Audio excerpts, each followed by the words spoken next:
So,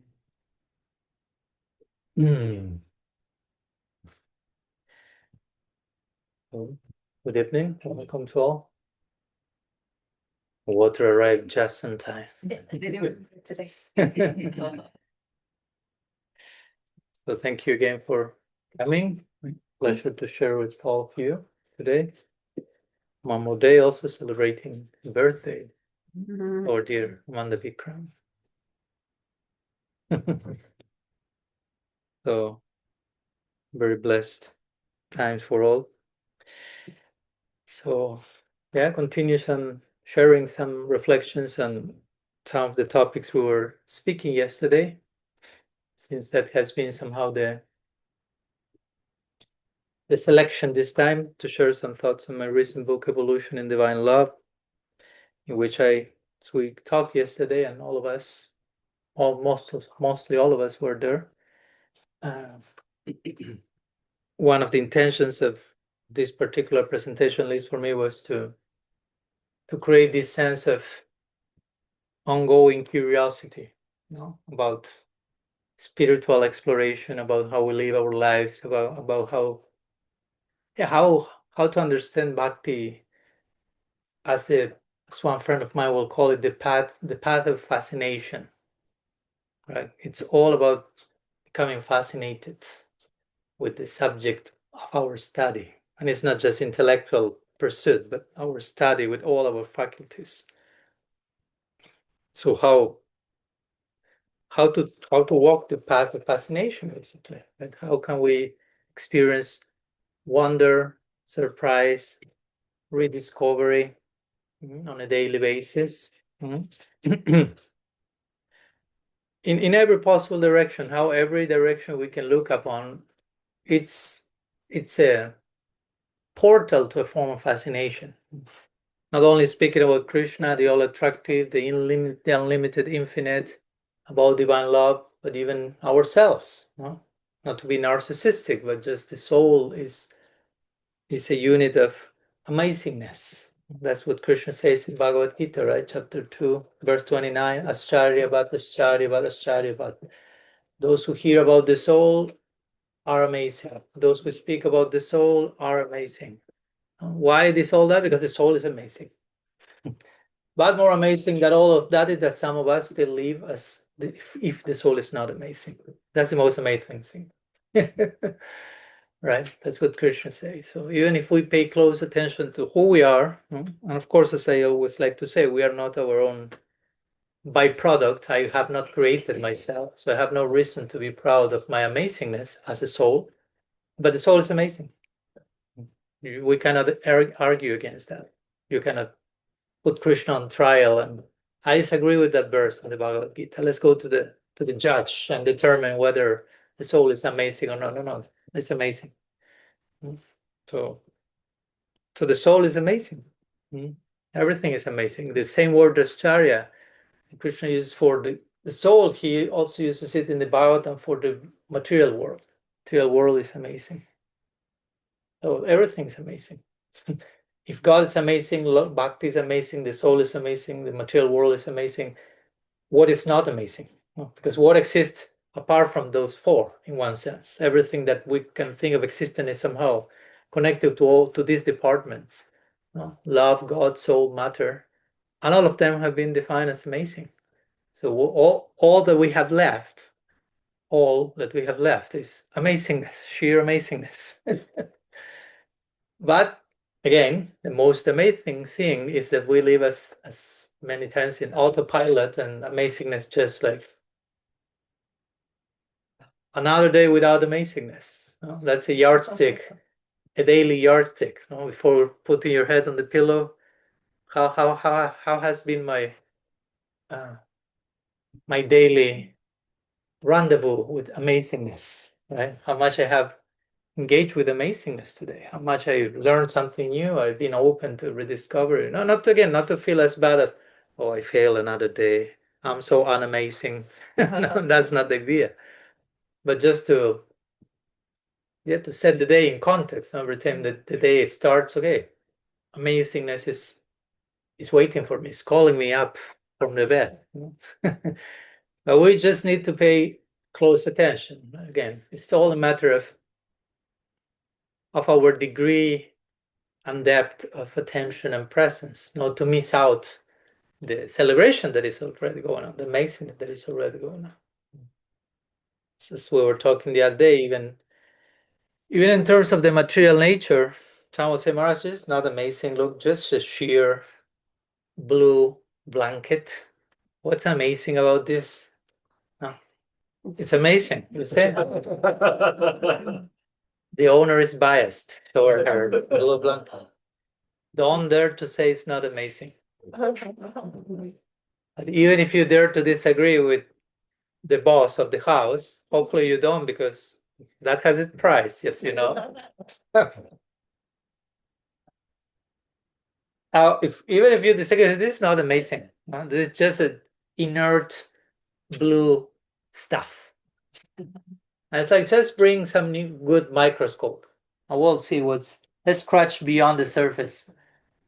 And you will be like, your jaw would drop like, wow, what's going on there? All that is going on there. There's a whole dance festival going on there. When you study the atoms, subatomic particles, you see vibration and frequency and movement and lots going on. But I'm playing psychic too, just nothing.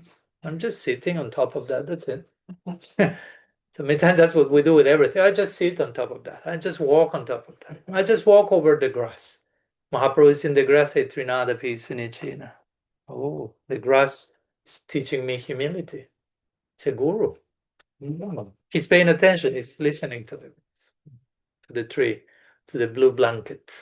Now, everything is talking to us. There is an ongoing conversation taking place, but maybe we may be deaf to it. That's interesting, because that's the origin of the word in English. When you say absurd, so it comes from the Latin absurdus. Surdus means, in Spanish, means deaf. Surdus. Spanish would say sordo. Someone who is deaf is sordo. So in Latin it's surdus. And deaf, like life deaf. Sorry, deaf.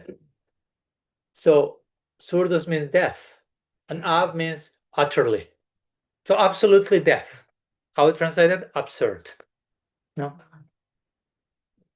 In other words, when we are utterly deaf, when we stop listening all that is going on, we start to live an absurd life. No, it has no meaning, no purpose, doesn't make sense. But it's just because I stopped listening. She's listening. She's listening and seeing a lot of stuff that we are not capturing. Everything's amazing. Yes. Yeah. The topic is not planned, it's just coming. Her presence is setting the tone for the topics. Yes. Oh, yes. Right. We have lots to learn here, right? It's all over. So absurdus means I'm not listening at all. So life becomes absurd. No meaning, no purpose, just doing what I have to do, checking on the boxes, marking my card. Okay, another day, yeah, we go through the motions. Another day in the checklist. Another day in the checklist. No. I don't want to use strong words, but that's not a life worth living. In other words, we are not made for that, right? Life is for being alive. That's why the scripture will use terms like atmaha, killer of the soul. Of course, you cannot kill the soul, but to be a killer of the soul is to live a life without enough aliveness, without enough vibrancy, without enough wonder and openness, right? So living dead, something like that, right? So again, this is not for any of us to feel toxic guilt and shame and be more miserable, just like a hopefully wake-up call for me to begin with, because talking about this is different than walking the talk. So first comes to Swami Padmanabha.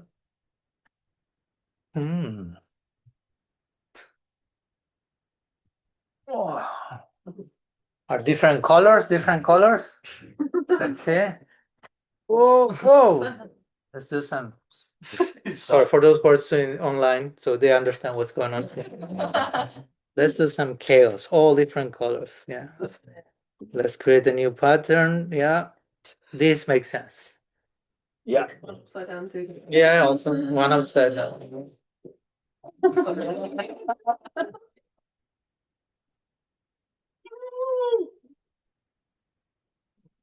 So, yeah, no, it's fine.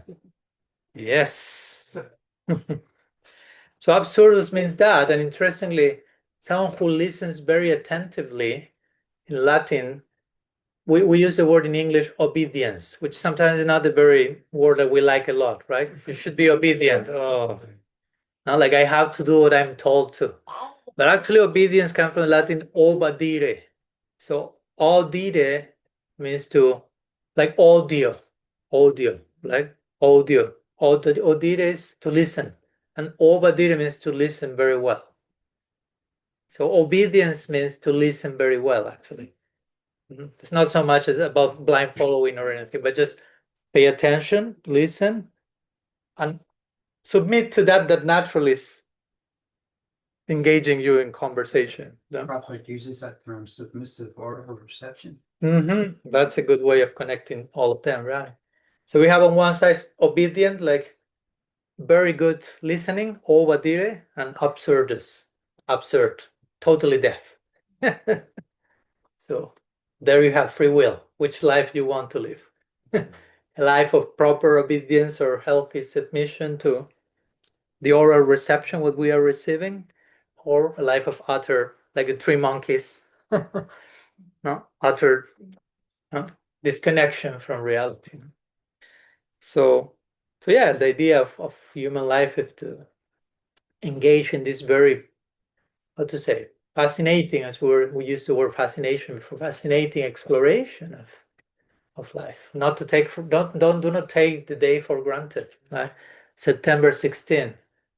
September 16. I've gone through so many September 16 already in this life, 44 September 16th.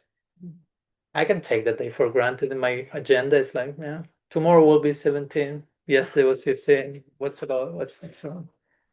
We are taking the day for granted. We are missing all the content that wants to be delivered. And of course, especially today, September 16 has a very special feature, which is the birthday of Amanda Vikram. So something to celebrate there to begin with.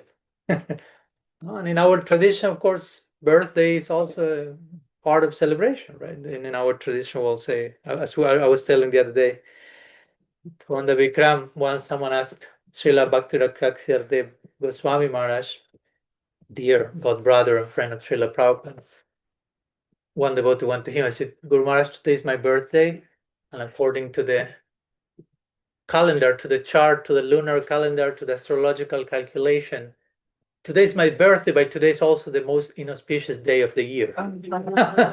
So he was a little bit like lukewarm, like, okay, I suppose I'm whatever, no? Who knows what he was thinking, but he was not precisely celebrating his birthday. That's what I said. I'm asking you to say today is the most auspicious day of the year.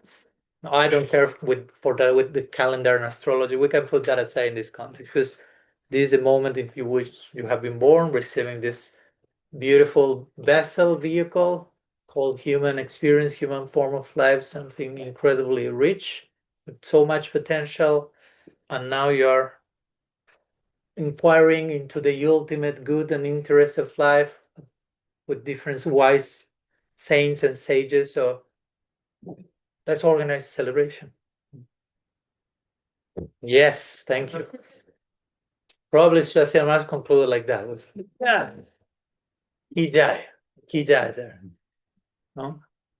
So again, because to be born in a human form of life implies to have a great, unique opportunity to, as we were talking, pay close attention, become a good listener, and learn from everything that's going on in reality.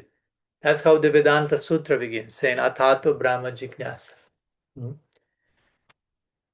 Now, Atato, now let's inquire, let's explore the absolute.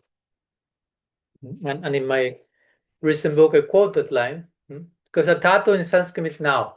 Now means many things. Now can mean now, September 16. Also, generally it's translated now that you have a human form of life. But we can have the human form of life and still forget about it. So now means now also. Now. Now. 6:49 p.m. Ireland time, September 16, 2025. Now. You already have the now of the human form of life. That's included. But now you have to do something with the human form of life. You have to be human. To have the human shape doesn't mean you're human, right? Generally, we use this expression, we are a human being. But how much we are being a human being? That's another conversation, right? So being born as a human is a good first step.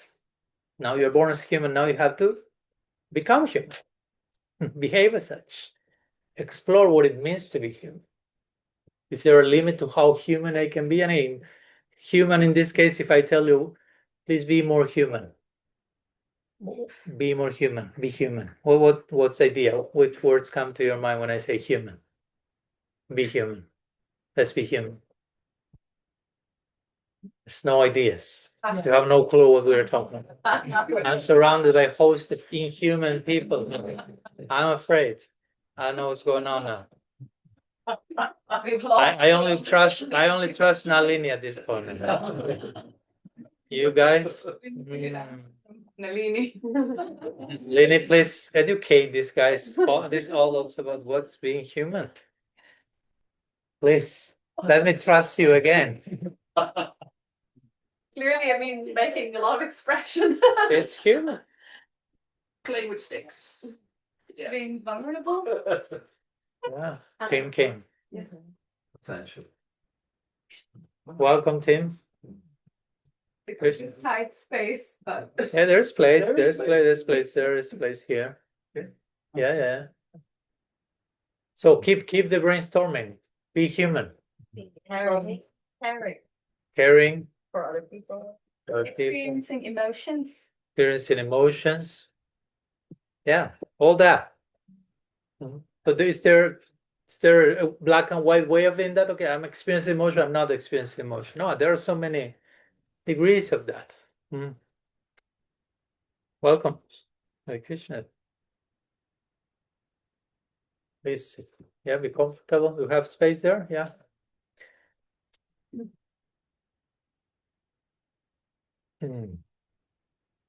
So Vedanta Sutra says Tattva Brahma Jignasa. No, you have this human form of life. Be human. Yeah. You like that one? Human being. Again, human being. Human being is a verb also. We have to be human. And the soul in a human form has unlimited potential for exploration. Atato Brahma Jignasa. The Vedantas would say, you have a human form of life. Of course, first of all, behave as such, be a human. And the culmination of humanity is in relation to Brahman, says the Vedanta. So now Brahman, for some of us, Brahman is a name that we tend to relate to an impersonal side of the divine. But actually the word Brahman comes from the Sanskrit root brim with H. But in English you have a verb, right? Brim, brimming. And brim means to grow and makes others grow, interestingly. So that's the meaning of Brahman, interesting. Brahman means that which grows or expands and makes others expand. That which is brimming. Overflowing. Yeah, exactly. Yeah. It's brimming with joy and it's always expanding and growing. To make a play of words in English, somehow it helps. If I will be given a Spanish class, I couldn't make that play of words. So I'm taking advantage of the English language today. I can make other play of words in Spanish, which do not fit in English, so I have to pick my choice.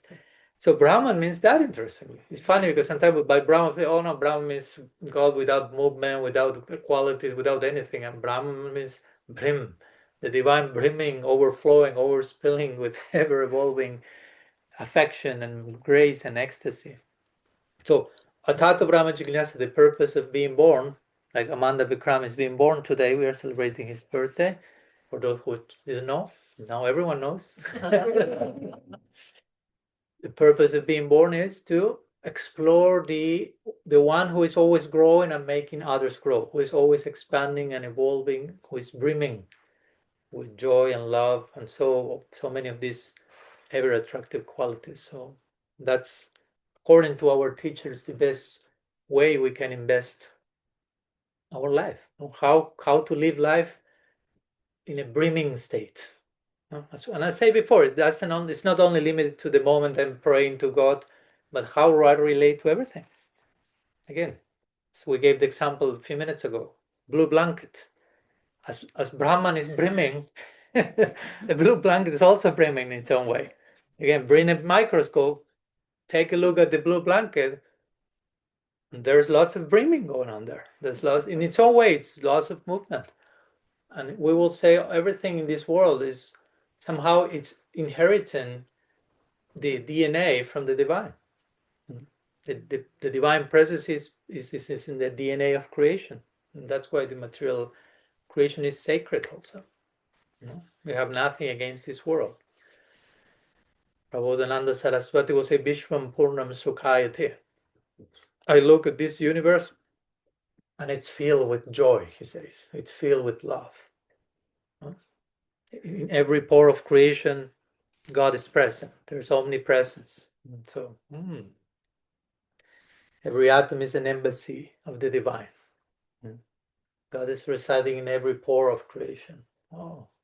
If you have enough vision, you will be bowing down to a blue blanket. Yeah. What your neighbors will think, that's another story. Right?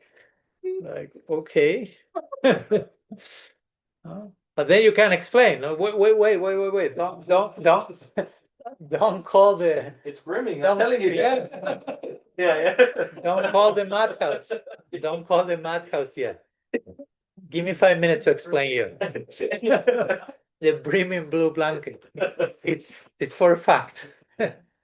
You just in case have a microscope nearby, so you can really give first-hand experience to the person about that. And from the blue blanket, you can start to introduce Brahman, the absolute, to anyone. How to start talking about a divine who is ever expanding. We may start with a blue blanket and a microscope. That could be a good beginning point. Some people need that. It's that, and it's fine. It's great. Again, it's everywhere. Whether we speak about a blue blanket or an altar or a sacred book or a heart, the presence of this brimmingness, it's always there. So being born in this world, being born in this body, in this human experience, having a birthday celebration like we are having today. Again, we are not just celebrate. Hopefully these celebrations are not like a formality, because many times we have this great capacity to make everything a sheer formality. Oh, Christmas, oh, New Year, oh, my birthday. Oh, and it's just like, okay, checking on the list what I have to do. I have to buy this and decorate like that. Okay, I have to bring a gift for the birthday boy, what to do. Whatever. Oh, I have to cook for the guest. And it's all that's beautiful as long as it's celebrated with proper brimmingness. That's a new word we are crafting. Right? Okay, it's my birthday. What it means to have a birthday? Yeah, some gifts will be there, some cake, some food, some guests. Great. But what's the meaning of being born? Why I'm being born? Why do I have this body? Why I'm going through this human experience? What it means to, again, what it means to be human. We can ask that question every single day and find a new answer. So Vedanta Sutra, that's the very first aphorism in Vedanta Sutra, Tato Brahma Jignasa. Being born means the purpose of being born in this particular human experience is to explore the ever-brimming nature of reality. Here you have the personified example of exploration, ever brimming spirit, no end. Unless she's hungry. She will explore in that direction, no problem. Yes. No? That's why how Krishna describes the mood of a student. No? Tadvidi pranipatena pariprashnena sevaya. These three duties of a disciple: to submit, as we talked before, obedience, submission, avadira, properly listening to the truth, and then pariprashnena. Pariprashna means to inquire comprehensively. Pariprashna. Prashna means to make questions, to inquire, not just to make questions to someone also, but to be in an inquiring spirit. And pari means all around. Like when you say parikram. Parikram is to walk around something. So you gain a perspective of that something from every possible angle. No, like I'm now facing my Ishvara in one direction, but I'm losing sight of all the different possible angles. So if I want to do that, with your permission, I will circumambulate. I will do parikram. No? So pariprashna, Krishna says, the duty of the function of a student, the nature is exhaustive, comprehensive inquiry all around. No? Again, not just intellectual, but just this childlike mood of exploration of reality. Not childish, childlike. And we are all to remain children. Jesus will say in the Bible, only those who are children will enter into the kingdom of heaven, right? And in the Rig Veda, also that same line is there. I just learned that recently. I was talking to a scholar from the Rig Veda, basically a text of almost 5,000 years. And he just quotes that line in Sanskrit first. I hear the word bala and some other words that make me think of a child. It's like, what are you talking about? He quotes the line like if he will be quoting from the Bible. He didn't know that the Bible will say the same line. So it was very interesting. Coincidence, God incidence. So becoming childlike, becoming curious explorers, becoming lovers. We use again when you are loving something, loving someone, that allows for an ongoing rediscovery of the object of your love. No? In love, you are always rediscovering the object of your love. Basically, if I love you, you will always appear new to me. That's a very unique symptom in our tradition. I refer to in my book. It's called anuraga. Anuraga is a symptom of love so intense that, for example, when Radha and Krishna, the divine couple, they meet and they separate. In that separation, they see each other from the distance and they wonder, who is that person? But they have been together a few seconds ago. But the nature of love is such that they see each other as ever new and ever fresh at every moment. It's like, who are you? She has been with you a minute ago. No, it's a new person. It's updated, upgraded. It's a new level of beauty, a new level of freshness. That's the nature of love. It always keeps the whole thing up to date in the strictest sense of the term. Everything is full of wonder. Everything is new, ever fresh. So, and of course, and this is an important point that is related to birthday, and I don't want to sound a little tragic, but every birthday also. Yeah, he's not here. But you also have birthdays, so I don't want to traumatize any of you. Close it up. We're all the undead, actually. Yeah. That's what I was going. So a birthday also has to do with a death day. The same. Birth and death are very intertwined, right? And it's not something that happens once in a year. Sorry, on my birthday. Death day is once in a lifetime. On a daily basis, we are undergoing birth and death. We are dying and being born again to so many versions of ourselves. That's what we call change, growth, transformation. You have to let go of certain idea of who you think you were to rediscover who you are in your actual potential, all that you can be, not all you think you were. One thing is all you think you were, all you think you are, all that you can be. So in order to get closer to your potential, you have to release the outdated version. So it's a form of death, and it can even feel scary. No, that's like the Bhagavad Gita. When Krishna is telling Arjuna, acting that he puts him in front of the battle, the other army, and all this situation that we all know, and he strikes him, and Arjuna says, I want to run away from here. I would prefer that they come and kill me right now. I would prefer to go through physical, biological death rather than going through the death you are inviting me to go through internally. That's scary. Let them kill me. That's easier. And Krishna says, no, you have to die. Before dying clinically, we have to die so many times. No? Christian mystics will say dying before dying. No?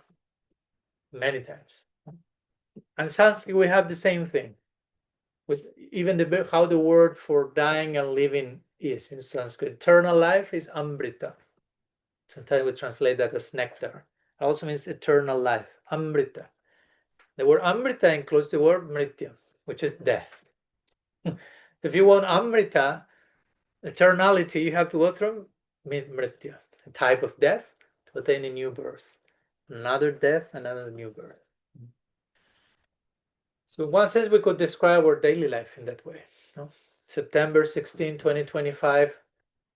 Today, I have been invited to die to this version of me, to this idea, to this way of thinking, to this way of relating, to this way of behaving. That is no longer, healthy for me, or it's not enough. I'm ready for another level. So I invited to be resurrected or be born again to this version of myself. The next day you have to write a new page because the invitation is updated on a new level, on a new level. So again, when we are celebrating birthday, it's not just happy birthday, dear Amanda be crowned. Yes. But also the fact we celebrate someone's birth is because that person is dying to the things that one needs to die to in order to be born to the things we need to be born to. That's what basically makes a birthday worthy of being celebrated. Paradoxical. No. Your birthday is worthy of being celebrated if you have died enough before it. It's like, what? Yes. Now, Are you great. Have you died? Happy birthday. Have you died? Did you die in the kitchen? Yeah. Close. Close. Okay. He was trying to get in the oven. It's not literal. Please don't take my words literally. We can end up in a tragedy here today. Right? So yeah, that's an important consideration, right? Life and death are intertwined. In order to live, we have to die. So some die to live, basically. Hegel will say that. Die to live. In order to live, we need to die to ideas, to versions, to conceptions, to assumptions, to biases, to even experiences that we may have had of God. That's probably one of the most challenging things. You may come to me and say, but Swami, I've had such a beautiful, great experience of Krishna 2 weeks ago. And I won't say discard that, but I will say, great, beautiful.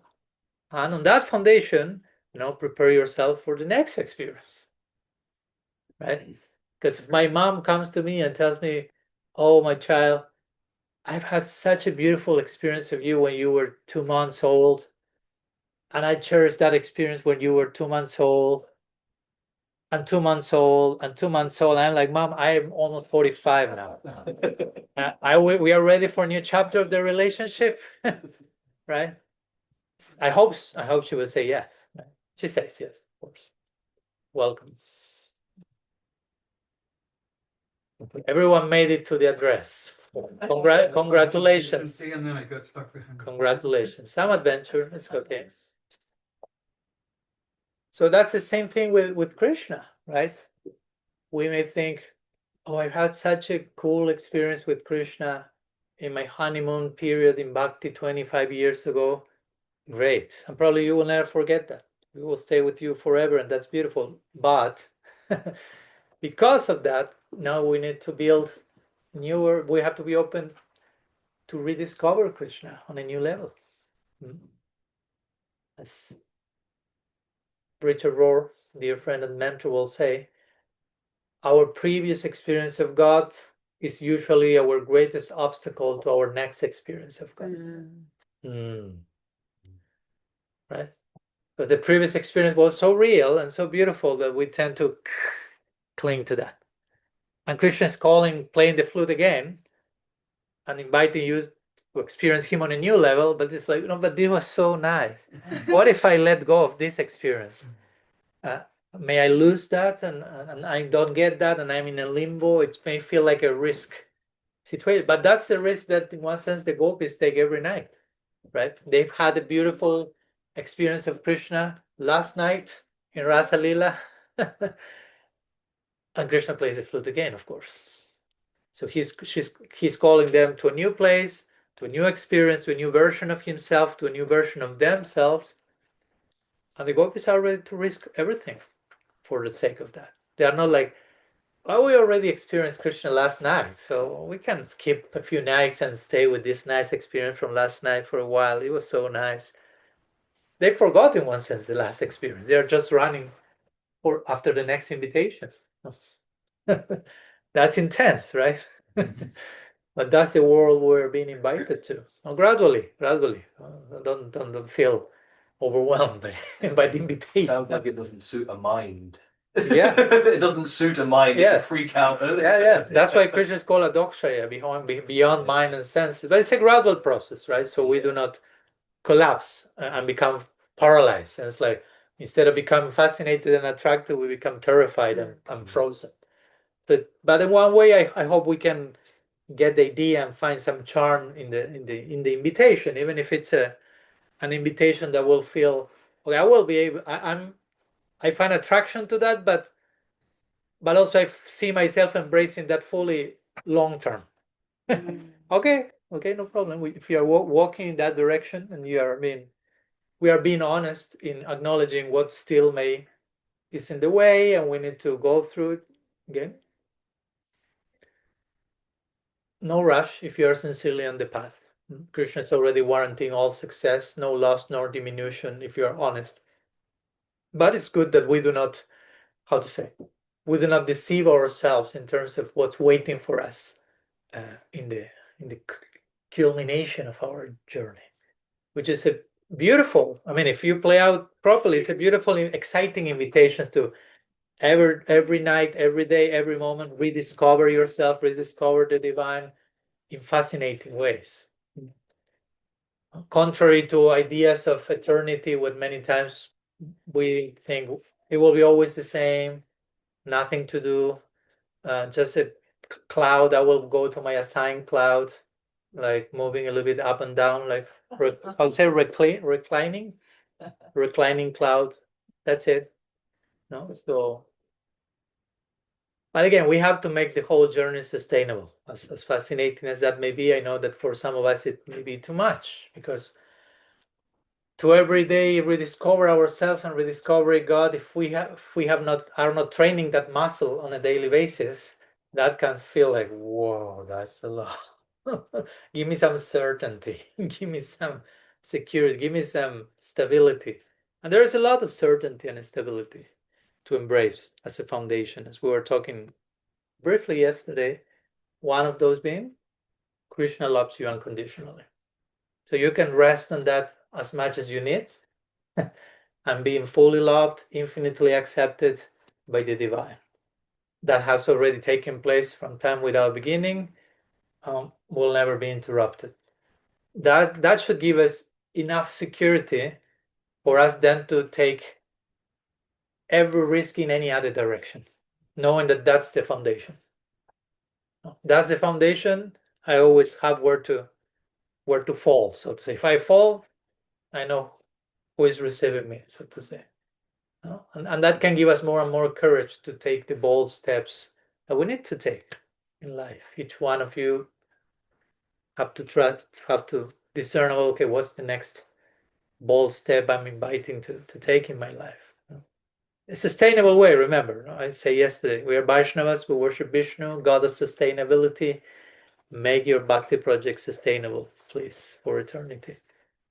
But sustainable means also moving, right? It's not sustainable, it's just always on the same place. There has to be some growth. The process is gradual, yes, but also it's as gradual as we want to make it gradual. No? It's like the example of the pregnant mother, right? The mother is pregnant, there's a longing, no? It's not that you want to be pregnant forever. No, I don't think it's the most comfortable situation to begin with. Yeah. But there's a longing to meet the baby, right? Yeah. But there's a patience element also. You have to wait certain months for that to happen. So it's patience and longing coexisting in creative tension, as they say. If you are too much longing without patience, it becomes a problem. Too much patience without longing, the baby comes and it's like, okay, welcome. So both have to like nourish each other. So in the same way, we are in this process, maybe we are not trying to give birth, but we are trying to get out of the womb ourselves, out of the womb of illusion and be born to the ultimate reality. So there has to be patience, there's a process in between, but there has to be longing also, some investment of our will, voluntary decision on a daily basis. I want to live my life in this way. So yeah, those are a few thoughts I want to share with you today about the path of bhakti, fascination, ever-evolving exploration, Amanda Vikram's birthday, dying in order to be born. Again, the magical blue blanket, thank you. Also, yeah, that was the highlight of the reflection, yeah. Thank you for putting it there. Yeah. On the wall next time. Next time, an altar for the blue blanket. A blue blanket is an example of anything, actually, right? If there wouldn't be a blue blanket, I would have gone to the floor, and if not, to the cushion, and you just name it. You Right? can't replace that. Blanket apparat now, right? Okay, sorry. We have created a new cult now. A new sampradaya has been formed. This the blue blanketers. Just an example of something, but it can be anything. Yeah. So, thank you so much for your presence, and yeah, hopefully, somehow or other, all of us can, again, in a sustainable, realistic way, spend some, even if it's a few minutes per day, but trying to seriously consider, okay, how can I justify my day today? So to say, justify, like live it meaningfully, not just autopilot, checking the box, but having some real contact with, again, attentive listening, right? As we say, not absurd, not utterly deaf, but trying to stop for a moment and see, okay, what I'm here for. So many things are happening to all of us. I don't know many of you in detail, but I know you enough as to know that so many things are going on in your life. Even if I have no other clue about who you are, I know that's for sure. So many things going on, and that's not something bad. Just like sometimes it's good to also take a stance and see the bigger picture, including those many things, but also in which frame all those things are happening, and what else is going on apart from the daily flooding, let's say, of stuff. And take it certain distance, check the bigger picture, hopefully find some brimmingness that makes us like brim again with purpose and meaning. Yes, I'm alive, this is the purpose. So happy birthday, Vikram. This was my birthday gift to you. That's my excuse as a poor monk. Those are my gifts. Just to give her some words. I hope they help in any way. Yeah, and thank you for being in our lives and being willing to grow and change. Each one at our pace, but also that's one of our main contributions, right, to life, to our relationship, the willingness to learn, the willingness to change, the willingness to rediscover ourselves. That's a great gift we can give to one another in relationships. I'm coming to you in this relationship with the willingness to rediscover you and to allow you to rediscover me, and together to rediscover everything, not to take for granted who you are, who am I, who Krishna is, what all this is about. Let's not take for granted anything. Let's keep open. Let's not bring closure, but disclosure. Let's keep the door open for, again, an ever-evolving reality. That's the only stance that makes sense. if reality is ever evolving as it is. So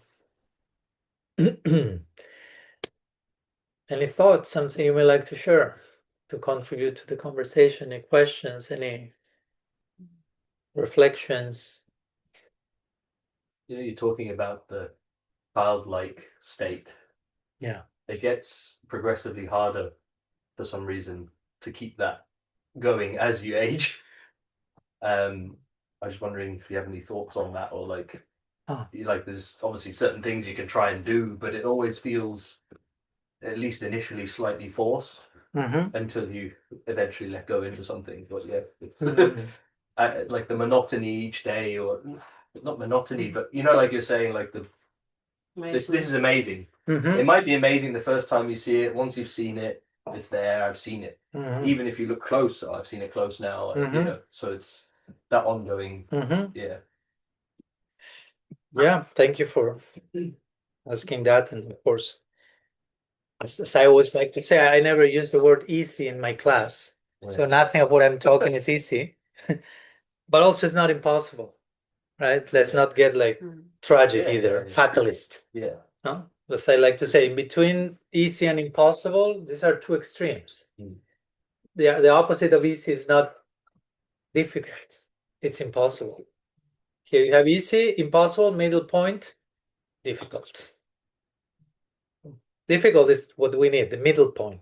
And yeah, it's not easy to preserve our innocence, our sense of why. It requires some daily discipline. It won't happen on autopilot. It's not like I woke up and I just flow childlike and rediscover. Exactly, it was there. So we have a reminder, and now you have another reminder to mirror back that it's there. No, I've done it. I've gone through that. No, what happened in between? I mean, I'm not to like, how to say, discard where we are now. But that's there. Something that also comes to my mind is, because you were mentioning as we grow old, somehow that gets lost. It's harder to. I get the point.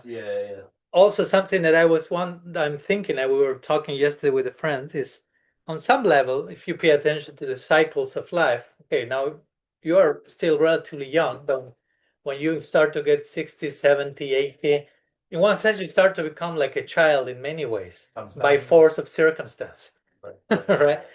In many ways, at least physically, no, you need someone to take care of you. Less responsibility. Exactly. So somehow the cycle is naturally designed to, if in the in-between chapter between being a child and being an old person, you became too unchildlike, by force of circumstance, the last chapter will drag you to a situation that somehow invites you, hopefully, to let go of this, how seriously you took yourself, or how you enter into this whatever sense of identity, and let go, die, because you are getting closer and closer to clinical death. So we need to die. But of course, it's not just okay. Then I'm between my 20s and my 50. I don't have to think about it. When I reach my 60s, that will happen automatically. Not like that either, right? Ideally, we have to And I know it's a balance, because of course you're 20, 30, 40, whatever, you need to take responsibility and become a serious person, adult human being. Nothing bad about any of that, but it's tricky because in the name of that, sometimes we compromise our inner child, so to say, our innocence. So how to do that creatively in an artful way where I'm growing as an adult, taking care of my children, my people that I'm taking care of, and at the same time preserving my child. No, like okay, I need to put boundaries. I cannot be naive. I'm not in Golok Vrindavan. I need to be attentive to something. I need to be calculating some things that I never thought of as a child in order to protect my child and protect my family. But how not to go to the extreme of that and become just a cynic and trapped in my head and bitter, resentful, and everything is a conspiracy and whatever, right? So how to keep the balance on a daily basis?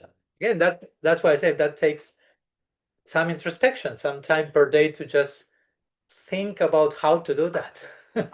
Because if I do not spend intentional quality time on that, I will be carried in one direction or the other, and so that requires some like putting pause to everything else I'm doing, and hey, how we become, in your case, for example, responsible parents, and at the same time preserve our child, our inner child. How our child is pounding the poster. How my children can remind me of my own child. Right? How can I learn? How can I regain my lost innocence from my baby? So many ways, right? I mean, so yeah. Again, I cannot give you like a magical formula. You do this, swallow this pill, you're there. And it's probably different for different people. Exactly. Different tendencies. But at least in the general principle, I will say it's this, and each of us have to spend some time and energy on, okay, how do I keep my wonder child, that is open to discover, how I can even set time my day to just put myself into situations of wonder, for example, especially today when we are so much more and more into technology, and I'm nothing against technology, as you can see, but sometimes the sense of wonder is everything is like very easy, very accessible, very unorganic. Sometimes you need to, okay, I leave my phone I put my phone in the vault, I close my computer and I go to the forest, and for a while, I'm just like open to the experience, right? Like we will do as a child, that's like exploration and wonder, and you enter nature. Nature is very powerful in that sense. You enter nature and you are clearly outside of your control zone, because nature is unpredictable. If I go for a walk in the forest, it doesn't mean a tragedy, it just means I cannot predict anything here. It's not like in my house, okay, this goes here, at this time the alarm comes and this will happen. So it's humbling. And that humbleness opens you to another type of perception of things. When things are clearly under your control, apparently, never under your control, but when you think, you don't access that type of openness and humility that creates this experience of wonder. So sometimes we need that to force ourselves into, okay, let's go to the forest. Let's rediscover my childlike spirit, nature, or whatever may work better for everyone. Hope that helps. But the great guru at home mirroring back that. You mentioned the verse from the Bhagavad Gita about the soul being amazing, and then I think you referenced from the fourth chapter. You're going to mention something about the fourth chapter of the Gita where it says the material world is also amazing? No, Bhagavatam. Yeah. I don't have the exact verse here in my head, but he uses, my point is the same word as charya is used to material nature. Okay, and can you remember who was speaking the verb? I'll look it up. I can tell you. I mean, let's be quick because it's in the book there. So let's see, Ascharya, yeah, Ascharya. 20 already, 1 minute. 20. I given you the quote, the exact reference, which is Bhagavatam 3:23-43 and Bhagavatam 4:3-11. Who is speaking the verse? I don't remember, but those are the verse numbers. We can check later. Yeah, it's interesting. Yeah. Something. Sorry, had you finished? No. No, it's I just find that very interesting that the same word was used to describe. Yeah, that's very interesting. Yeah. Yeah, and of course, the same word though may not be used to describe Krishna, but naturally we can use the word for Krishna. You can use the word for love. No, amazing, wonderful. And Ascharya, I've been doing some more detailed research, and Ascharya, of course, Prabhupada translate that as amazing, but it can be wonderful. It can be miraculous. It can be in Sanskrit. All Ascharya means all the things shocking, in the good sense. Wow, shockingly amazing. No, because amazing in itself is, we use the word amazing sometimes casually. Oh, amazing. But amazing, what means amazing? So if you add like shockingly, miraculously marvelous, wow. Okay, that's something. Yeah, that was Ascharya, what Ascharya meant actually. Not the amazing that we will say like casually to, oh, this chocolate is amazing. Yeah, also, not to downplay the chocolate. But amazing, right?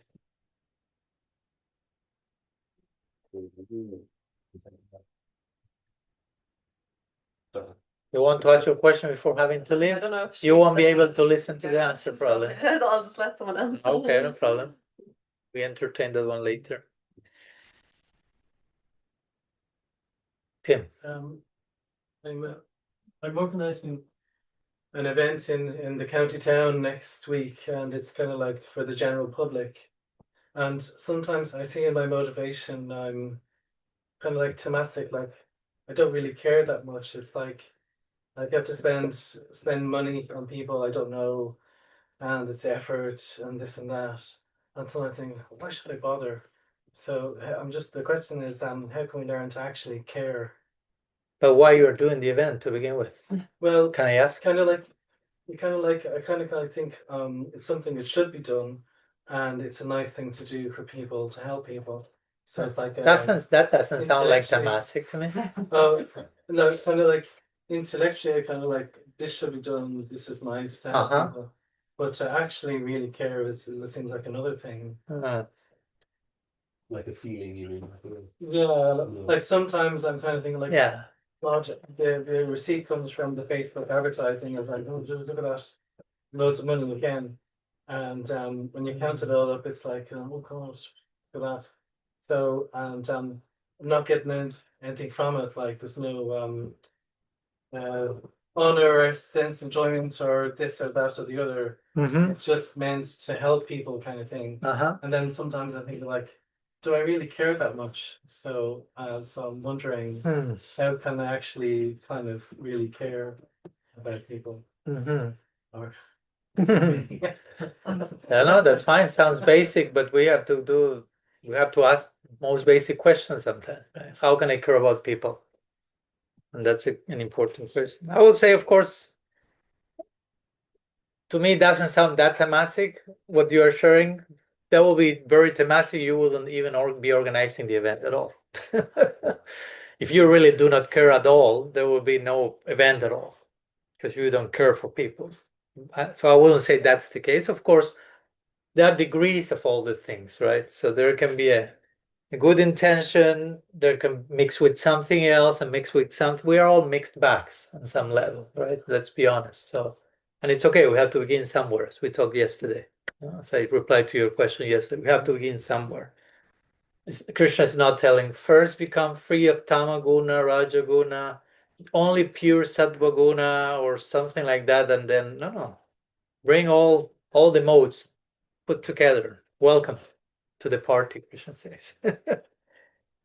So how to care more about people? I mean, again, it's not black and white. It's not like you don't care for people and you care for people. There are so many degrees of caring and not caring. And we are probably all caught in between some of those grays, between the black and white. So how to increase my caring for people? I would say just the fact that you are asking the question confirms that you are caring for people. I mean, you are concerned about how to care for people. That means you care for people, right? I mean, I'm not saying that's all, that's the final thing, but that's something. Because, right, if I really don't care for people, I wouldn't even be questioning that. I will even be noticing that there is other people. Because I care so little about each of you, I will not even noticing your existence. What to speak of caring, what to speak of asking how to care for you. But all that shows a level of concern, which is care, right? So, and I think it's good for you to acknowledge that in yourself, right? That will be pride. That will be a way of acknowledging the care that already is there. And in that connection, in acknowledging what is already in you, one way of caring for others is also to learn how to care for yourself to begin with. Because sometimes if we are very, how to say, we don't treat ourselves very nicely, we are neglecting ourselves or treating ourselves very badly or poorly, sometimes we tend to extend that to others or to care for others in a toxic way, in a codependent way, not in a healthy way. Because I haven't learned to provide that to myself. So I think it's also a very good thing to do. Try to have, and I don't know you much, so I'm not giving you personal advice here, but that's for every one of us. Let's try to have a healthy relationship with ourselves. A good sense of self-acceptance, healthy, not lazy, not complacent, not evasive, but healthy human sense of self-acceptance and self-worth. When that's there, I can address other people and care for them for the right reasons, right? So I think that's important. And so that, acknowledging the care that already is there. And to be honest, I think that the fact that you're asking the question again, concerned about how to care more, it's already showing that you are caring more.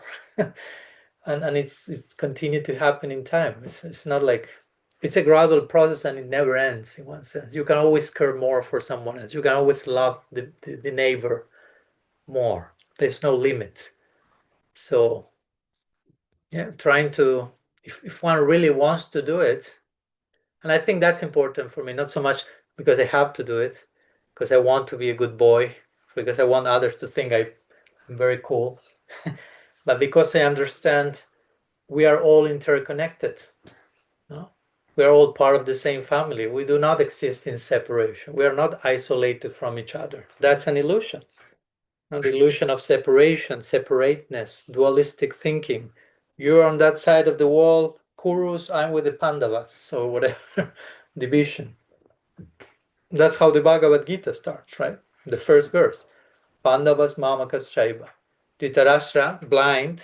No? Take all this symbolically also. The blind person who is not seeing, we talked about someone deaf before. Now let's move the whole analogy to the eyes. The blind person starts the Bhagavad Gita saying, what did my people, Mamaka, and the Pandavas, what did my people and the Pandavas did in Kurukshetra? So he's clearly creating this us and them out of blindness. That creates the whole battle, the inner battle. And the whole rest of the Gita, 699 verses, each chapter of the Gita, it ends with the word yoga. Sankhya yoga, karma yoga, jnana yoga, bhakti yoga. Yoga means union. Trying to heal that separateness that is presented in the first verse, the problem. Us and them, separation, all the Gita is about union, realizing how connected we are. So from that foundation, we can care for the other for the right reason, because you are a brother, you are a sister, we are all part of one family. And whatever, and I can care for me also. Whatever good I do for me, it also will go for you. And whatever good I do for you, it also goes for me and for everyone, because we are all connected. So it's not that, okay, I care for you, so I gain my separate benefit for me. That in itself is an illusion. We are not separate in the sense of utterly disconnected. We all exist in communion, common union, right? So trying to increase our awareness of that on a daily basis through our study and practice and praying and chanting, trying to enter more into this space, Vasudhaiva Kutumbakam, as the Maha say. There's only one family. There's only one family. So I'm caring for my family. Of course, again, first we have to care to begin with, for our biological family, for ourselves, wife, children, immediate circle, and gradually expand the circle of care as much as we can. But it all begins home, so to say. So I don't know if it helps. Your thoughts on that? Yeah. And again, it's a gradual process, right? We shouldn't like how to say, torment ourselves. Like, I know I could be caring more for people and I'm not doing that yet. Yeah, there's always a new level of care, but it has to be, again, sustainable. So your care for others has to be expressed in a way that you are caring for yourself. No? If in my attempt to care for others, I neglect my own mental, physical, emotional health, that's not real care. It has to be caring in all directions. So it's important to pay attention to that, how my care project is unfolding. It's being careful, careful, full of care. No? When you say be careful, that's basically that. No? Careful, that doesn't mean become paranoid and neurotic. Be careful, be full of care. No? Caring in every direction. That's to be careful, doing something carefully. Full. Okay. A new word there, huh? A new word came. Yes. Careful. That's Constantly rediscovering the same language I'm talking. thinking redemption. Yeah. Redeeming. Yeah. Martin raised his hand. Also, we have Jamuna here. I was just going to say, Yes. when he was talking there, I was thinking, I heard somewhere, I forget what it was, it says, if you want love, reach out to try to give it to others. Mm-hmm. And it comes back to you like a boomerang. So whatever you put out comes back to you. So if he's doing that, Mm-hmm. it's an automatic, it's going to come back. Yeah. If he's just doing it because he wants money, maybe he'll get money, but Yeah. you know, it's just fun. Yeah. But also, again, and again, I'm not talking about Tim here. I'm talking in general. We cannot give what we don't have. So my point in this case is, in some cases, I'm talking more hypothetically here. If I haven't had much experience of love, for whatever reason in life, someone was born in a situation very unloving, very complex. Even if I want to give love, if I don't have a clear idea what's that, I may be trying to give something that, with good intention, but still may put me into dysfunctional situations. I may need to experience love first. That's my point. I may need to open myself to receive that, so I can give that. Because sometimes also in our tradition and in other tradition, we may become quite obsessed with giving. Not, it's not a bad word, but receiving is also another end of the spectrum, right? So we can be all about giving, and we no longer are receiving, because now receiving is selfish and whatever. We are just servants, givers. But no, love is always reciprocal. So there is a simultaneous giving and receiving taking place always. So and sometimes for many of us, it's more difficult to receive than to give. Because receiving implies humility also, especially if we are speaking of receiving love, receiving costless mercy. That's humbling, because I haven't done anything to deserve it. And receiving that, wow, that's humiliating for the false ego, for the false self that wants to deserve everything. And if I receive something that no matter what I do, I will never deserve it, oof, that's a price to pay, but it's a necessary one. So, Yamuna, take your chance now. Yeah. You may be called at any Yeah. moment. You kind of actually touched a little bit on some of it, but I was just thinking how I don't know if you have any thoughts on, like, people will say, well, you know, there's always time for something that you prioritize, you know, like if there's something important enough, you will prioritize the time for it. And yet it's amazing how it can just feel like there's no time in the day to do things that you want to do, and there's so many things. And like you said, caring for yourself is important, and then obviously if you have a child or anyone else you need to care for, by the time you've gotten to the bottom of all of that, and then if you're trying to work or do anything else, like it feels like it can feel very much like there's no time. And yet of course there is time, and there will always be some time, but it's like a case of like, how can you not, like, how can you find the balance of like not just feeling guilty constantly that you're not doing more, but at the same time like pushing yourself and not being lazy too, because it can also be just like, you know, I probably could have done something, but instead I just spaced out reading a book that I didn't need to read, or, you know, like doing something that's not like, you know, particularly progressing me in terms of my well-being or my spiritual or anything really very productive. We can very easily turn to things that are just not actually very helpful for us, but they're just, I guess there's certain things like that that are just, you'll just space out, you don't have to put attention to them, and you'll gravitate towards those things a little bit. But then how do you get that balance where you're actually pushing yourself to do what's good and right, and actually making that connection with Krishna, but also not feeling like it's so forced that it's not real, and, you know, trying to get that balance, I guess, about that. Thank you. That's a perennial question. Yeah, I know it's obviously a very big one. Just to normalize that that's an ongoing question. You know, even if I say something, it's not like, okay, now you answered my question, I don't need to ask that question anymore. No, tomorrow again. And I think we need to be sincere with ourselves and trust that we have an inbuilt capacity to discern when we are deceiving ourselves and when we are being honest. And if we are honest and pay attention, we can see when I'm like going too much on one extreme or the other. You know, when I go into extreme of laziness, complacency, or evasiveness, or spiritual bypassing, or self-deception.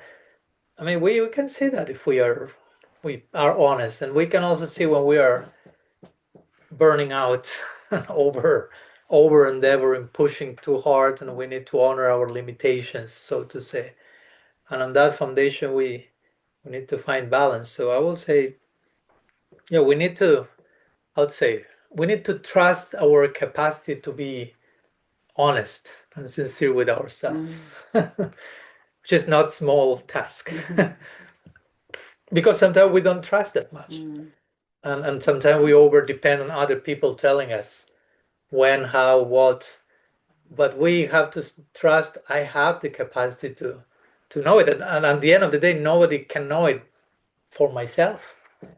I cannot be, nor even your husband, or even anyone, like on a daily basis. Okay, Jamuna, today you're burning out. That's not balanced. You have to go 2 degrees below.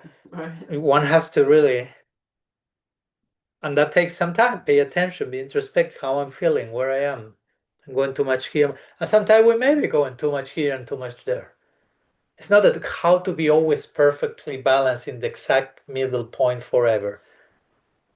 Probably it doesn't happen. At one point we may reach that ideal balanced point, but in between we will be like I like to say, sometimes at the beginning of the journey, the oscillation is like extreme. Like, or yes, I want to become a pure devotee by the weekend, basically. And then 2 days after, no, I don't want to know to go have anything to do with this stuff, Krishna. And then, so the oscillation can be at the beginning like absurdly extreme, embarrassing, and eventually the oscillation becomes less. It's still oscillating, but less extreme till you reach like what we may call nishta or some form of balance. So, and again, and it's a daily question because some days will be different than others. No? You spoke about priorities. They're different days. Of course, now for sure priorities for you is being a mother. And in the context of that, I will say it's important for us to know that service also. No, not to, how to say, mundanize you. Anyhow, in Spanish we have a similar word that doesn't exist in English, but you get my point.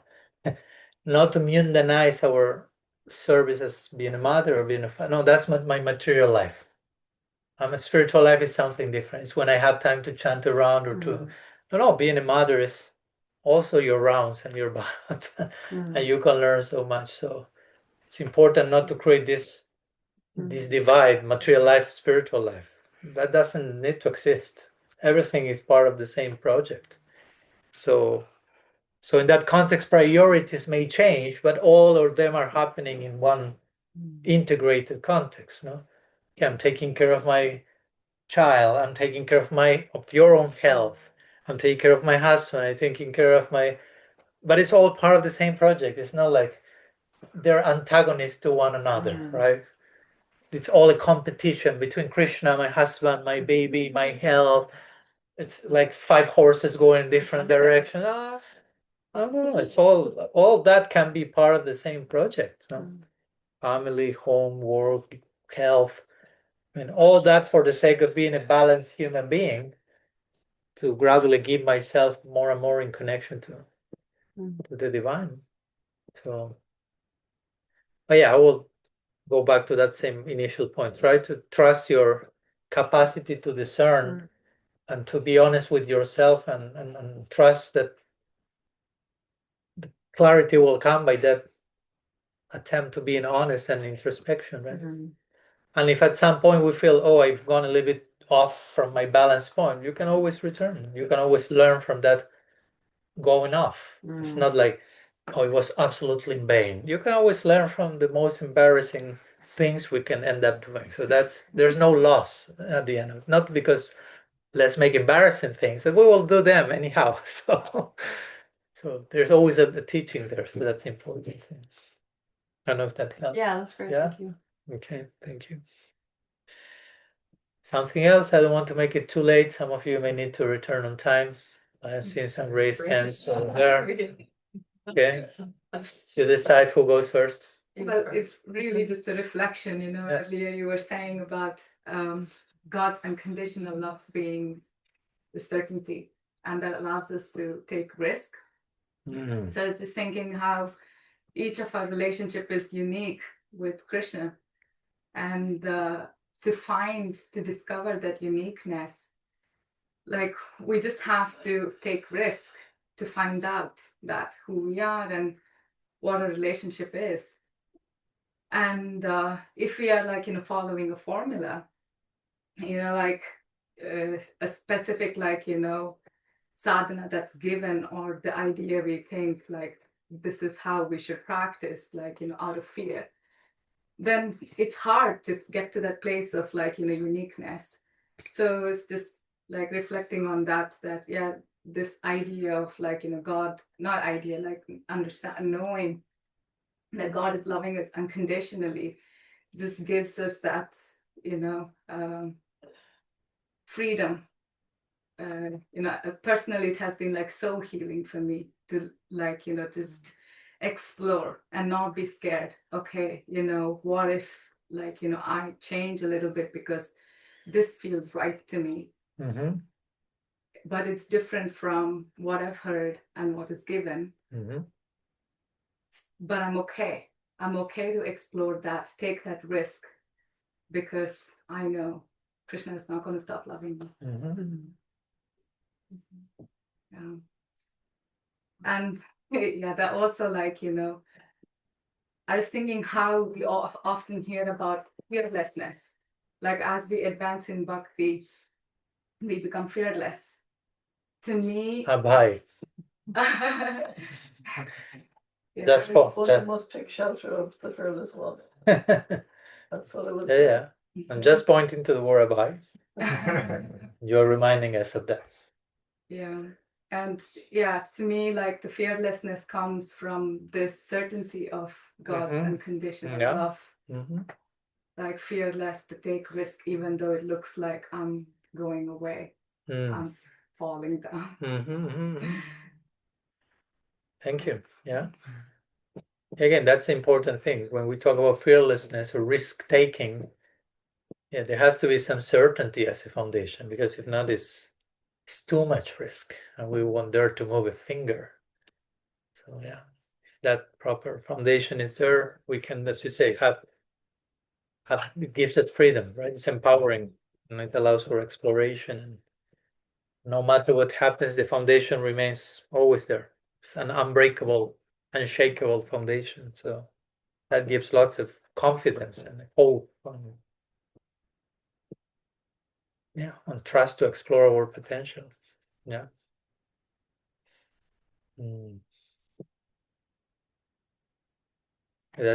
Because sometimes in our tradition we hear this word abhai, to be fearless, abhayatva, fearlessness. But sometimes we think like, okay, I shouldn't be afraid of anything. I will just go to the city in the middle of the night, and I will trust that nobody will steal me, and I will be courageous. And you're trembling and terrified. You're trying to convince yourself, I have to be courageous, I have to be brave. But sometimes it's more about the courage is more about being vulnerable, and being vulnerable is more about, first of all, having enough. As we were talking in Switzerland some days ago, we were having like a circle sharing and speaking about the importance of being vulnerable in our relationships to gain intimacy, but also before that to create safe space. So the safe space in this case will be Krishna loves you unconditionally. No, safe space. On that foundation of safe space, I can take risk, right? But if there's no safe space, I will move a finger probably, right? So courageousness, risk taking, all that happens with some degree of security would also need. I mean, we need to go outside of the comfort zone, but we need some foundation to dare to explore, because if not, it will be we will feel this is too much risk. The only thing I have, I may lose it, I won't go anywhere. But when I know, no, that foundation will be always there, okay, I can. Yeah. Thank you. I put my hand up. I never been introduced first, but what I was going to say was so similar to what we did. So then you have to go first. Sorry, Ravindra. Fine, right. Sorry. Just carrying on so No, it's fine. it's like almost the same words. Okay. But a little difference was when you were speaking about unconditional love tonight, I was realizing that I've been hearing you speaking about that for probably a year, maybe longer. And I'm realizing that you actually start to believe it after a while. And it takes some time because it's such an unfamiliar concept in the beginning that even when you first started talking about it, I was thinking, I didn't really fully believe it. I thought I believe it in theory, but not really. And then just this evening, I was realizing that now I do believe it. And that like Shri saying, that creates this feeling of security, the same as any other relationship you have, that you become like brave to kind of like take your first few steps forward because you know that you have that safety net. It's like, hey, Krishna actually fully accepts me. Yeah. Even if I'm, so again, similar to what you're saying, even if I don't always do everything fully properly or as I'm meant to, and tying it into what you said last night about this list of have-tos, you know, is our bhakti a list of I have to? And I found for me that sometimes when there's the list of have-tos, I have to chant this many rounds and I have to follow these things, I have to do some service, as an example, that you almost lose touch with what you actually want to do. And I'm not saying that means you shouldn't do those things, but I find that I've had to give myself the freedom to see who am I and where am I when I'm not just acting out of the the responsibility that I have to do all of these things. And then in that space of giving myself freedom And I start to say, well, I do actually want to do some things for Krishna. Mhm. Not because I should or because I've been given a prescription, but because you start to find within yourself what I actually want to do.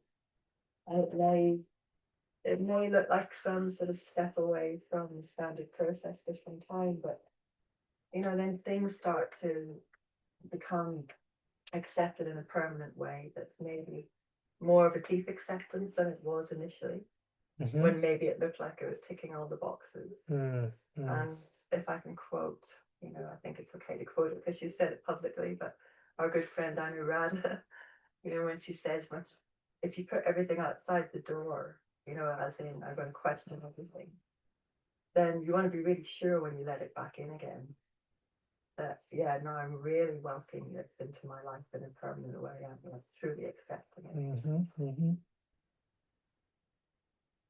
Thank you. Yeah.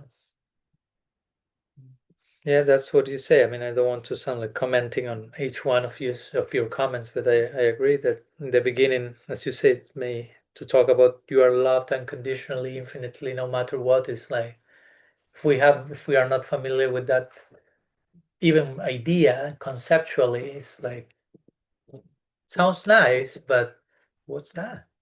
So you need to like deprogram yourself for some time till that idea replaces the old narrative, like nobody loves you, you are unloved, unloving, unlovable, unworthy, blah blah blah blah blah, replacing that, and then start to actually live as, oh, I'm the beloved of Krishna. That's another thing. One thing is to say it, to hear it, to repeat it, which is something, it's a necessary part of the process, but then believe it and live, believe it, be and live it. That's another level, and it's great that we can get to that point. Yeah, and there are endless degrees of how much you can live as developed, right? And again, as I say, there is a point when you are living that reality to such a point that naturally takes you to want to return that love for the right reasons. Again, that's why I insist that to know that Krishna loves you is the best foundation for you to love Krishna back for the right reasons. So when we are deeply experiencing that, at one point you stop thinking about that. At one point, whenever that's the moment, and you are really become obsessed, if you will, in a healthy way, to love Krishna back, because he has been loving you for so long unconditionally. So there's enough reason, natural reason, for when you experience that, you just want to return the embrace. So we are engaged in bhakti at that point for the right reasons, not because of fear, because we have to, because Krishna doesn't love me and will love me when I love him, and all that stuff, which is not healthy, basically. So, and it's part of the journey. We may start with some of those ideas, but at one point we need to go deeper in the anartha nivriti, in the deconstructing of false values, and discover a new reason to remain a devotee, so to say. Every day you have to discover a new reason why to be a Gaudiya Vaishnava. Maybe the reasons that took me till yesterday are no longer enough. Why today? What keeps me here? Position, interest, fame, followers, complacence, comfort zone, or something real, something alive, something worthy, truly worthy of my life, of my heart. So we shouldn't stop till we find those reasons, really, like make our heart vibrate with enthusiasm. Really, I'm choosing this. No, not just because, I don't know, I was told, because I was born in a family like that, and I'm just being carried by the social religious momentum, but because I choose to, and hopefully I choose for the right reasons. And every day we can, like any relationship, right? You're with your husband, with your wife, whomever, you have to choose the other person every day, even though you have chose that person officially on the day of your marriage or whatever. Yeah, but then comes the daily marriage, the daily acceptance, the daily rediscovery of one another, the daily renewing of your vows together. Why we are together today after 20 years. The same reasons why we got married 20 years? Probably not. So why now? Let's rediscover this together. Exciting purpose. That's with any relationship. What speak with a relationship with Krishna.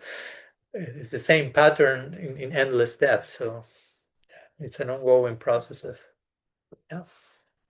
finding new reasons, and there are always new beautiful reasons to do it. It's not like at one point, oh, I ran out of good reasons to remain a devotee. It may seem like sometimes we may feel like, okay, I'm running off. There are no longer reasons. I don't know what to do, how to reply. But if we have, I don't know, in those cases, it's good to have good association with company, with people that can scratch the surface of what we're seeing and show us, oh, there's another layer of purpose and meaning and participation. That's the miracle of sadhu sangha that we emphasize many times. To be shown those things that we cannot see by ourselves. Let's be honest and humble. We have our own limits. We try to see as much as we can, but we always gain newer insight by a few other set of eyes also that point out, look at that. Wow, I never thought about looking at that. Wow, there's a magical blue blanket. I never look at that. Wow. Thank you. Ravindraji, please. And we may close with that so it doesn't become so late for anyone and we continue sharing. Yeah. Just to really follow on what Shwetaji was saying, I just think it's such a beautiful thing that I think devotees can conceptualize the life experience better than anyone, because we have. I wouldn't be sure to say that. Better than anyone, be careful, be careful. We don't want to develop any superiority complex here. I'm going to say the reason. Oh. Is because we have these kind of absolute concepts, like the one you mentioned about in the spiritual world, like Krishna's friends and relations, they're chasing after that bliss constantly, like seeking newer bliss, never holding onto that attachment, like you brought in that example of, like, we find something, some peace within our heart, and we're happy to hold on to that for a while, and it gives us some protection against the seeming harshness of the external world. But then after some time, we'll want to again chase more bliss. So this absolute idea of, like, that high point is like, no, we're going to constantly, eternally chase after more and more bliss. Fully, and then bringing that back into the Jiva experience of not being able to do that. But at least from my point of view, it's like, it seems like it's a series of invitations into the magic around us, but we've got the free will to say, no, I don't want to go there. Or we can also say, no, I want to go there.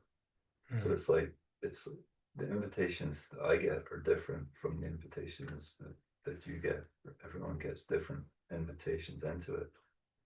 But we can, if we accept it in, then there's always this kind of magic element, this ability to really, like, start to navigate in our surroundings, But it means, like, being brave to detach from our attachments, and then we like soar around in this, like, environment that's actually very free and very magical.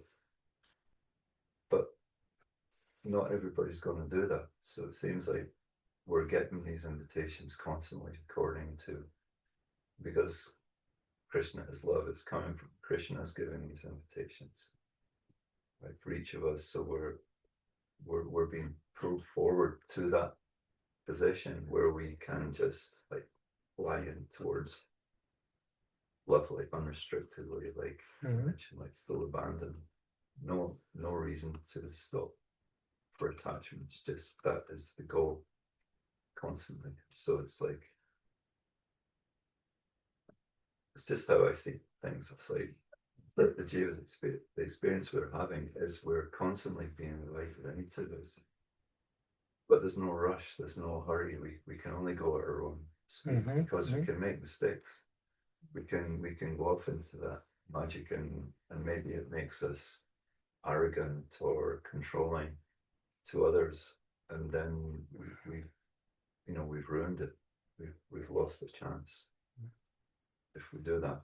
But if we can do it and maintain our peace within the whole thing, then that seems to me that's how it works. So that's what I take from this evening. I think you speak a world. It's like concept of reality concepts. We bring in from like pure bhakti, like what we understand the spiritual world is, and that condition that they're all in, and we're here still for whatever reason. But we're moving towards that. But we're only doing it out of it's Krishna who's allowing it all to take place, and he's the one who's like inspiring us, giving these invitations, these subtle invitations, which we can reject because we have free will. We can reject them. I can't go there. I don't want to go there. It's not safe. Or we can notice them, very subtle, and say, no, yeah, I want that. I see that. And then the magic comes in, and then we can start to like soar, and we learn how to do that carefully, because we do make mistakes at first. So it's such a beautiful conceptualization of reality. I'm always grateful for your talks, because that's your language. Reality is beautiful. We are just trying to describe this accurately as close as what reality actually is. Thank you. And again, I want to clarify, when as much as I'm speaking from the perspective of my tradition or our tradition, this is not exclusive to the Gaudiya Vaishnava tradition. So I wouldn't like to sound, if I made that sound like that, I don't want to say this is the property of my tradition and other schools. No, me too. When I say devotee, it can be any school. Exactly. That's what I want to clarify, because sometimes in our tradition, the term devotee, unfortunately, is used in a quite elitistic way. No, I don't even like the word non-devotee, because how do you know who is a devotee, who is not? How much of a devotee I am? It's not black and white. There are degrees of one thing. Probably the two are coexisting in me at the same time, the devotee and the non-devotee.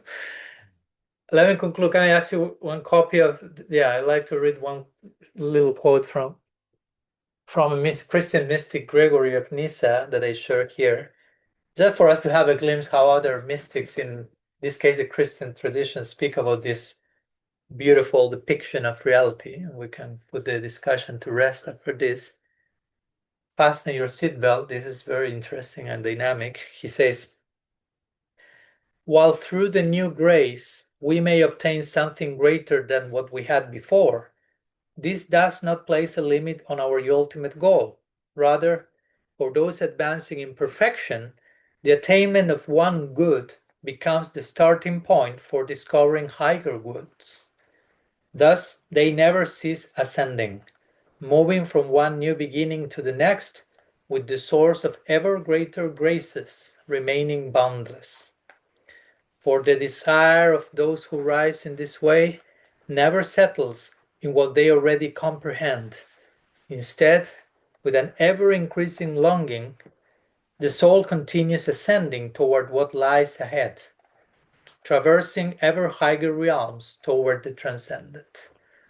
So again, we could think of the gopis running behind the flute of Krishna, but here we have a Christian mystic speaking in his own language about the same principle, right? So it's beautiful for me also to discover how reality operates at its most intimate level in this way, no matter the tradition, so to say. If we are deeply committed practitioners of one tradition or the other, we will reach these common places. So a few thoughts. Say 3 more sentences, just very quick. 2 more sentences. It's the unusual source. It was Matthew Fox. He's a Catholic dean, and I got a book by mistake from somebody. I swear, and he said, There's meditation with Mr. Eckhart. He has a book on that. We are talking about the same Matthew Fox, I don't know, because I'm quoting him in this book. oh yeah. Yeah. Anyway, Matthew Fox, he said, God doesn't want you to be practicing like spiritual teacup practice. Spiritual teacup. What's teacup? You know, tea is, you know, in English, people, they'd be in their nice garden. Said, oh yes, I like to serve Okay, God. okay. And he From the says, comfort zone. yes, so he says God wants to turn you upside down and empty your pockets Mhm. and dance with you. Yes, that sounds like more like roomy, something we are. And then one more sentence, Bhaktivinoda Thakur, because when he said sore, you know, said Bhaktivinoda Thakur. Which word he said, sir? He's sore, What's soul? Soaring. like sore, like a bird with It's like flying. Or Oh, really? I never heard of it. Sorry. So Bhaktivinoda Thakur, he said, is your birthright. It's soar in the sky of the heart. Yeah, yeah. And that sky of the heart is much more vast than the sky above you. Srila Bhaktivinoda Thakur ki jai. Mr. Eckhart ki jai. Matthew Fox ki jai. Gregory of Nyssa ki jai. Sadhu Sangha ki jai. Amanda Bikram's birthday ki jai. Sadhu Sangha ki jai. Gaur Premananda. Vanchakalpatarubhyascha Kripa Sindhu Evo Chapati Dhanam Bhavanebhyo Vaishnavebhyo Namo